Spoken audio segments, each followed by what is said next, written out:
Now let's talk about the role of prayer in counseling. The role of prayer. Christian counseling, this is a significant thing. I was visiting with a pastor friend of mine years ago, who is now the president of our denomination.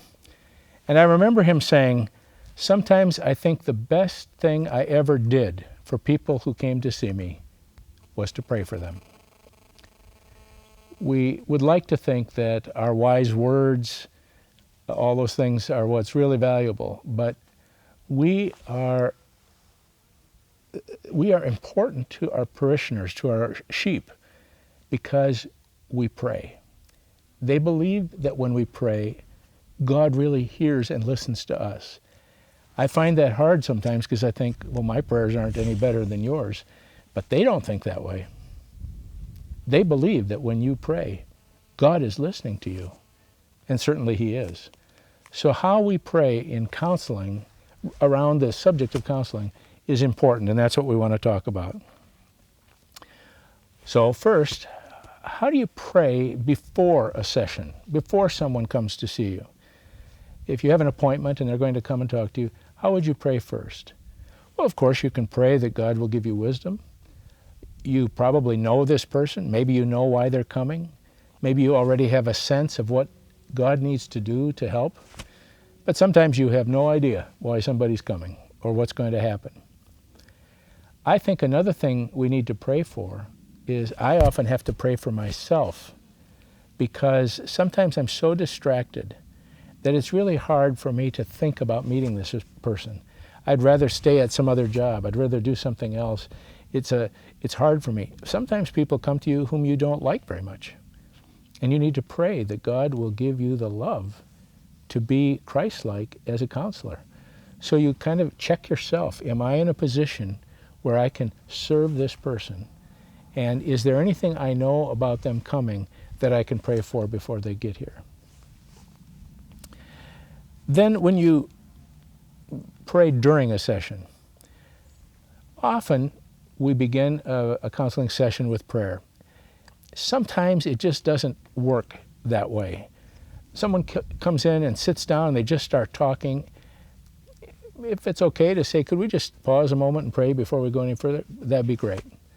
But God will be there whether you stop and pray or not. He's listening anyway. He knows your heart. You don't have to stop in order to be sure God will be there. He'll be there. He's on your side. He wants to be involved, and He knows that you are praying inwardly. Remember what I said about the statement my friend said. The story was that she was going home to see her family for Christmas. And our friend Shelley is very quiet, and she's very contemplative and prayerful. And she doesn't have idle talk very much. But she said when she went to be with her family for Christmas, everybody was just talking all the time, and it wore her out. And that's when she said, I refuse to talk faster than I can pray.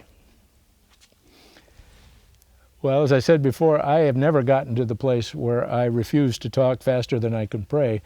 But at least in counseling, I want to be that way. I want to be quiet and kind of keep praying at the same time, sort of with my spirit in the background of what's going on, just waiting on the Lord through this whole time. When we pray, at the beginning, of course, is simply to devote that time to God. I often mention that there are three of us in this room. There's the counselee and the Lord Jesus and me, and that we want to hear from Him. I often thank God that He cares about the person who's here and that He has insight and wisdom and grace for them. So that's how we start. When you pray, often the most important time to pray is at the end, because now you've heard the story and you have a sense of what it is that God needs to do for them. So as you listen to them, you are trying to decide, what must God do here that no one else can do? Is that clear? What must God do here that nobody else can do? And that's something you want to pray for. When you pray, as much as you're able, you want to sort of weight your prayers with scriptural phrases and verses. What does the Bible give you as language in order to pray for this person? That adds authority, it builds faith, it's easier to trust those things, and it gives you confidence because I'm praying what I know God has said in His Word. So bring the words of Scripture when you can. I think another part of this is to try to be praying in the Spirit. By that, I think the Bible means to be in sync or in tune with the Holy Spirit as I pray. That might require me to just be quiet. Say, we're just going to be quiet a few moments before I start to pray. I just need to think and try to listen to what God is saying. And that's fine. We just sit there quietly. You don't have to talk. And you pray that you just sit and think, now what comes to the front of my mind as I think about this session? What might God want to say? What might be needed? If you are talking all the time, you can't hear. So just be quiet. Pray in the Spirit. Let the Spirit guide your praying. Another thing is to pray very thoughtfully. You know, we who are pastors, we pray a lot, don't we? We pray a lot in public. We're praying for all kinds of things. And sometimes our prayers become sort of cliched. We say the same things again and again. It's not that we don't mean them, it's just that they don't mean very much. Because we're just saying ordinary things that we say all the time. What we want to do is to be thoughtful. And that goes with this business of being quiet and praying in the Spirit. What comes to my mind here? Don't just pray always the same thing. Lord, I pray you'd comfort our friend. There's a story I heard once about a pastor who went to visit a lady in the hospital. She was an older lady. She'd been in the hospital. He went to see her. It was very routine. He goes and he visits with her and he reads a verse of Scripture and then he prays for her. And when he prays, he goes, "Dear God, I pray that you'd raise our sister up from her bed of affliction and bring her home safely." He'd prayed that every time. So he prays that. He says, "Amen." And the lady in the bed sits up. She looks around. She puts her feet in her slippers. She gets up and walks around. She goes, "He healed me." Well, after all the commotion and everything, the pastor goes down to his car. He leans in the top of his car. He looks up to heaven. He says, "Don't ever do that to me again." Sometimes we pray without actually believing God is going to do anything. We pray foolish things, lightweight things. They might be true, they might be good, but they're like feathers. They don't have any weight. So we want to be thoughtful in our prayers. You want to pray in faith. Do I believe that God is going to do what I'm asking Him to do? And why would I believe that? Based on Scripture. If you sense that the enemy is particularly at work in this situation, then confront him with the name and the blood of Jesus. That isn't always the case. I mean, the enemy might always be involved in some ways, but there are times where you sense a particular darkness or opposition. Pray in the name of Jesus. Pray that His blood would cover this situation. Thank Him for His authority. Demand that spiritual forces leave in the name of Christ. Remember that your prayers may be the most important things you say. God is listening. Not just your counselee. God is listening. But the counselee is too. And there's real comfort, real healing for the heart in hearing you pray for them. So pray well. And then, before you leave, tell your counselee how to pray. They don't know how to pray about their problems. They may just be praying, "Lord, take this away," or "Lord, I'm sorry, I'm so depressed." Help them to know what to pray. Give them a verse of Scripture, a psalm. The Psalms are the Bible's prayer book. Maybe you can help them find a psalm and teach them how to kind of paraphrase it as they go through it so they can put it into their own words. I was visiting with a fellow I'll call Jay on the phone. He lived far away. His wife had left him. He wasn't a very godly guy, but I was trying to help him. And I took him to Psalm 4, which is, I call it, a psalm for sleepless nights. It starts with David feeling like he has been really misused by other people. and then he prays, and you can just kind of follow the process. I won't have time to do that now. But at the end, he says, I will lie down in peace and sleep. Well, what happened from the beginning to the end? Pray like that. Let that be the outline of your prayer.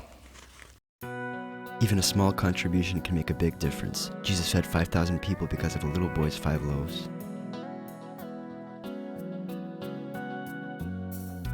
Regardless of the amount, your contribution is very important and greatly appreciated. Visit us at TVSEMINARY.com.